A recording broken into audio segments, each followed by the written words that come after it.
थाने साहब, आप आ गए। मैंने पुलिस को कुछ नहीं बताया। आप मुझे रिहा करवाने आए हैं ना? हाँ, रिहा करवाने आया, लेकिन लॉकअप से नहीं, जिंदगी से।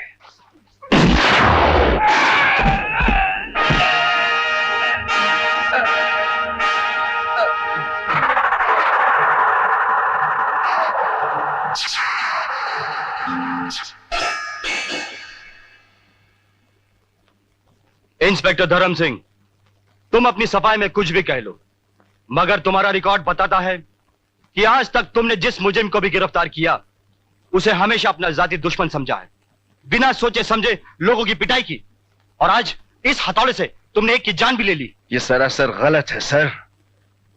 मुझे बदनाम करने के लिए एक साजिश रची गई है। सर, किसी मुलजिम से तहकीकात के दौरान आज तक मैंने कभी किसी हथियार का इस्तेमाल नहीं किया। सर, भगवान ने इस हाथ में इतनी शक्ति दी है कि बड़े बड़े मुजरिम इसे देखकर अपने जुर्म का इकबाल कर लेते हैं। तो आप खुद ही सोचिए कि मुझे इस हथौड़े की क्या जरूरत है। मैं तुम्हारी कोई सफाई सुनना नहीं चाहता। तुमने उसे जान से मार डालने की धमकी दी थी, इस बात का गवाह सारा स्टाफ है। Dharm Singh, now you are suspended.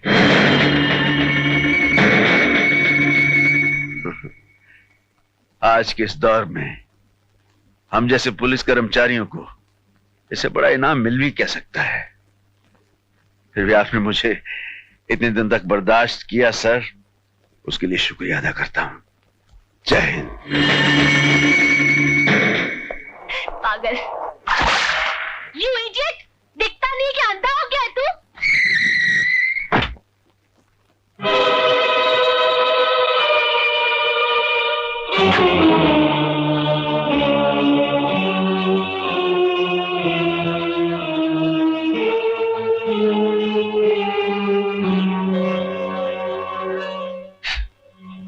Madam, मुंह खराब करने से कपड़े साफ नहीं हो जाते। ये लो रुपए, किसी लॉन्ड्री में जाकर अपने कपड़े साफ करा लेना।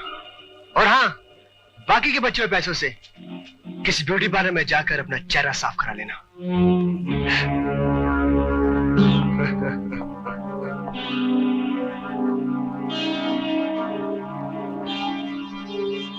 ठहरो।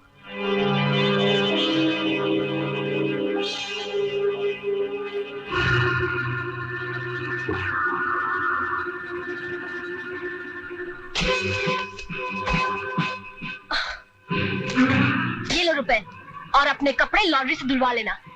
अरे नहीं रे नहीं, मेरे यार लड़कियों पे हाथ नहीं उठाते। लड़कियों की तो इज्जत करते हैं, क्योंकि यहाँ की सारी लड़कियां तुम्हारी बहनें हैं ना। शांति शांति शांत। और मैडम, आपको भी इतना नाराज नहीं होना चाहिए। अगर एक खूबसूरत चेहरे पर एक तिल हो तो उसे नजर नहीं लगती। अच्छा? हाँ, और इस गधे ने तो काफी तिल लगा दिए। अच्छा है, ये भी अच्छा है, क्योंकि अब तुम्हें कभी जिंदगी भर नजर नहीं लगेगी। क्या बात? अरे नहीं नहीं, अब तुम्हें भी नजर नहीं लगेगी। अरे नहीं नहीं नहीं, क्या रूप निकल आया है कीचड़ के क्रीम से। टिंग टोंग।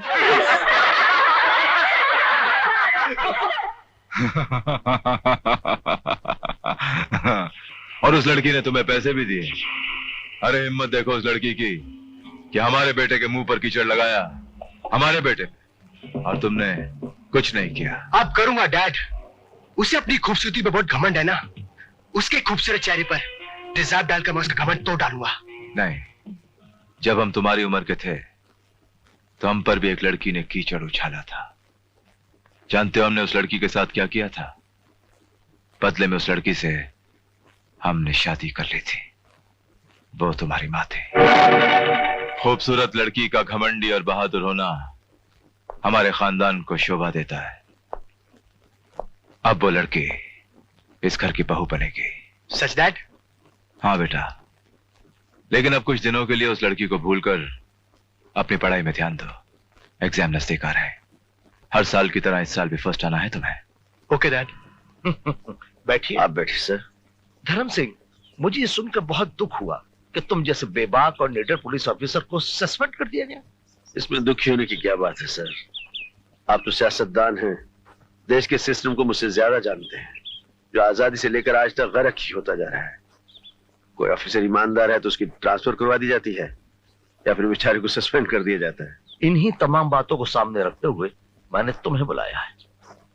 सॉरी सर, सबसे पहले मैं ये जानना चाहूंगा कि कहीं मुझे किसी गंदी सियासत का मोहरा तो नहीं बनाया जा रहा, क्योंकि गंदी सियासत के गटर के उन गंदे कीड़ों को मैं अच्छी तरह जानता हूं।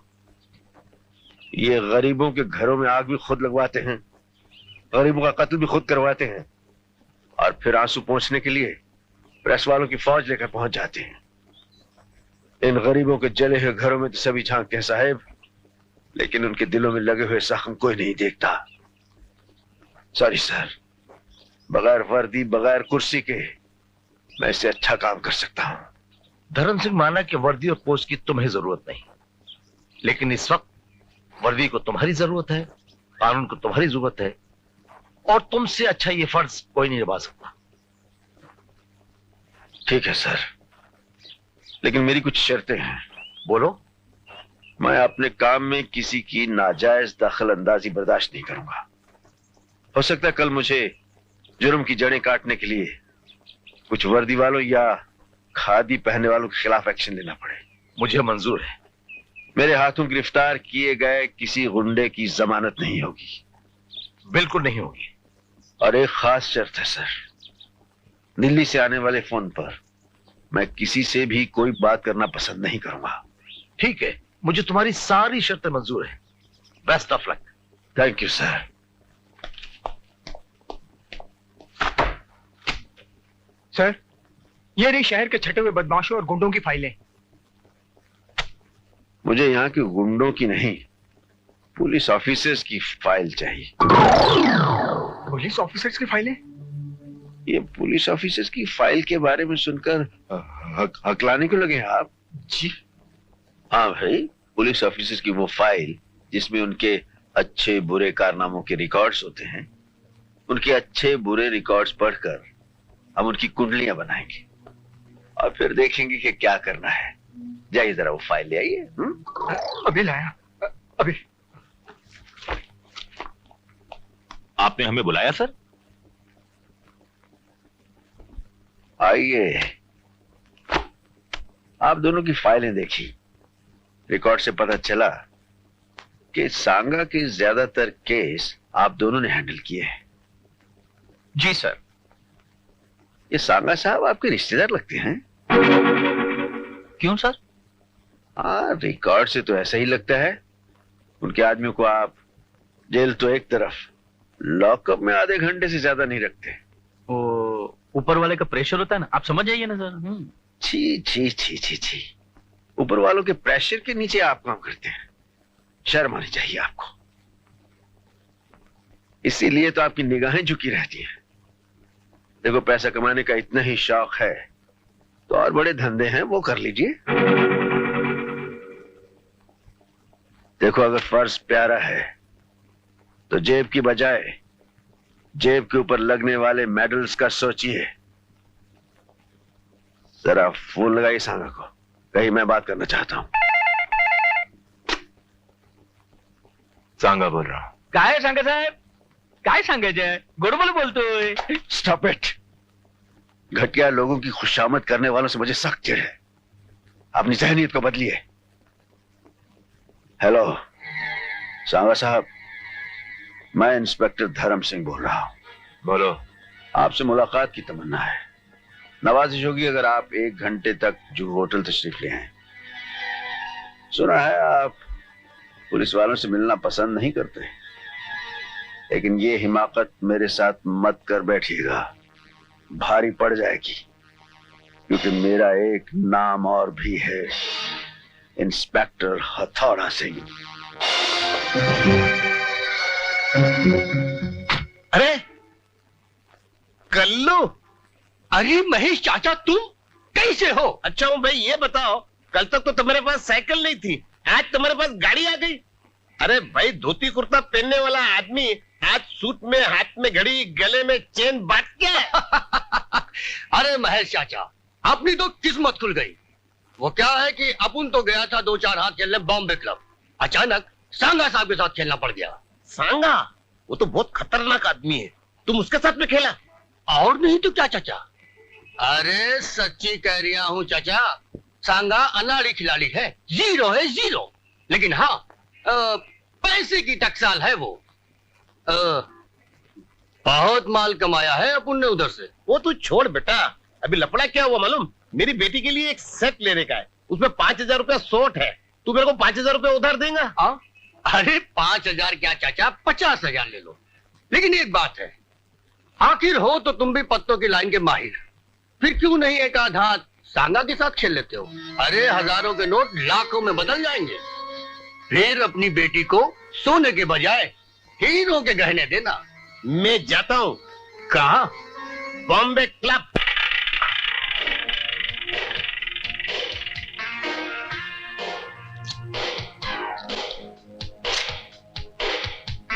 एकता बादशाह अने रानी। वाह महेश भाई।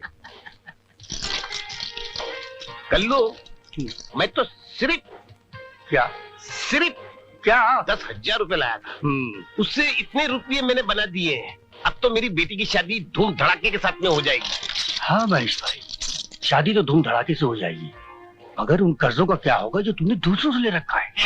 अपना गिरवी घर भी तो छुड़ाना है ना तुमको। महेश भाई, सामने सांगा समंदर है, समंदर, और समंदर से केवल एक कतरा पानी का लेके जा रहे हो। मेरी मानो तो और दांव पे लगा दो, आज तो तुम्हारे पत्ते भी अच्छे गिर रहे। कभी कभी मेरी खोपड़ी को कुछ हो जाता है। अभी देख, तू बिल्कुल सच्ची बात बोलता है।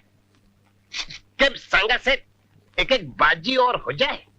ओके।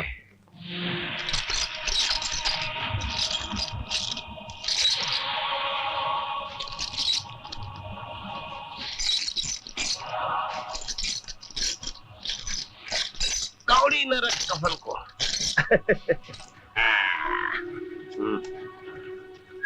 वाह वाह महेश भाई, याद है ना, जीत के माल में अपन का भी हिस्सा है। अरे कितने बार हम तो मेरे को बोलेगा? मैं तो शो करवाता हूँ। नहीं महेश भाई, शो हम नहीं, सांगा करवाएगा। फिर इतने अच्छे पत्तों में कोई शो करवाता है? अभी तो सांगा ने पत्ते देखे भी नहीं है। और अगर सांगा ने शो नहीं करवाया तो? अपन है ना, डोंट वरी, चल चलो। तुम अंग्रेजी बोलता है। लो, एक चाल और।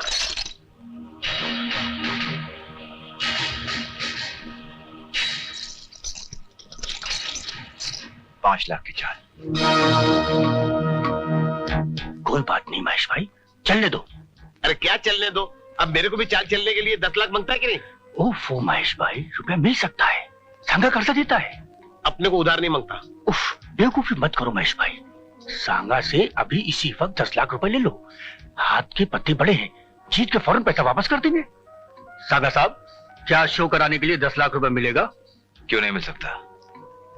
हाँ, लेकिन रुपयों के बदले आपको कोई चीज गिरवी रखनी पड़ेगी।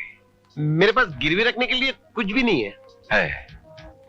आपकी बेटी। क्या पकते हो सांगा साहब? महेश भाई आराम से, मेरी मानो तो वहां के दो। अरे तुम सुनते नहीं हो क्या कर रहे हैं? मेरी बेटी को गिरवी रखना मांगते हैं, ये कभी नहीं हो सकता। अरे महेश भाई, आपको क्या हो गया? आपके पत्ते इतने बड़े हैं, आपके सामने दौलत का ढेर लगा हुआ है, आप सेकंड में लखपति बन सकते हैं। अरे महेश भाई, लगाने वालों ने द्रौपदी को भी दांव पे लगा दिया था, और फिर वो आपकी अपनी अकेली बेटी है, मेरी भी बेटी के समान है। हाँ, बस शो कराने की देर है, जीतते ही सारा रुपया सांगा को वापस कर देंगे। सांगा साहब, आप रुपए मंगाइए, 10 लाख रुपए। बैठिए महेश भाई, बैठिए। इन्हें समझा दिया ना? हाँ भाई, बेटी के बदले। अब आप 10 लाख में शो करवा सकते हैं। सांगा साहब, आप हार गए, मेरे पास 3 बादशाह है।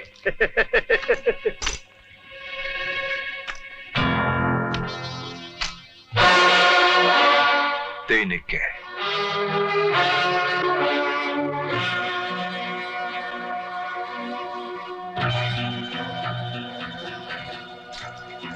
आज का खेल यहीं खत्म होता है, फौरन 10 लाख का इंतजाम कीजिए।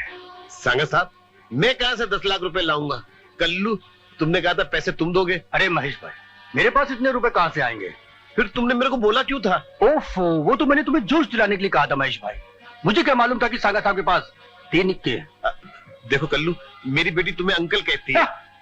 सागा साहब, आपके सामने इसने बोला था ना, अब आप ही इसको बोलो ना। आप मेरा वक्त बर्बाद कर रहे हैं महेश बाबू। सुनो, महेश बाबू की लड़की को उठा कर ले आओ। नहीं सागा साहब, नहीं, इतना बड़ा जुल्म आप मुझ गरीब पे ना करें सागा साहब। मैं मर जाऊंगा। सागा साहब, मैं आपके हाथ जोड़ता हूं, आपके पैर पड़ता हूं। मैं जिंदगी भर आपकी गुलामी करूंगा सागा साहब। आप जो काम कहेंगे मैं वो काम करूंगा। एक एक पाई आपकी मैं चुका दूंगा। सागा साहब, आप चाहें तो मेरी खाल खींचकर उसके जूते बनवा लीजिए। मेरी बेटी पर ये जुल्म न करना सागा साहब, ये जुल्म न करना। ऐसा हम नहीं कहते, लेकिन दुनिया कहती है कि सांगा बड़ा दयालु है। हम आपको 1 महीने का वक्त देते हैं महेश बाबू। अगर 1 महीने में आपने हमारी रकम नहीं चुकाई तो हम आपकी बेटी को नहीं छोड़ेंगे। 1 महीना। सागर साहब, मैं कहां से चुकाऊंगा? कल्लू, कल्लू, इनको कुछ बोला ना यार। कल्लू, हे भगवान, ये मैंने क्या किया? क्या किया मैंने?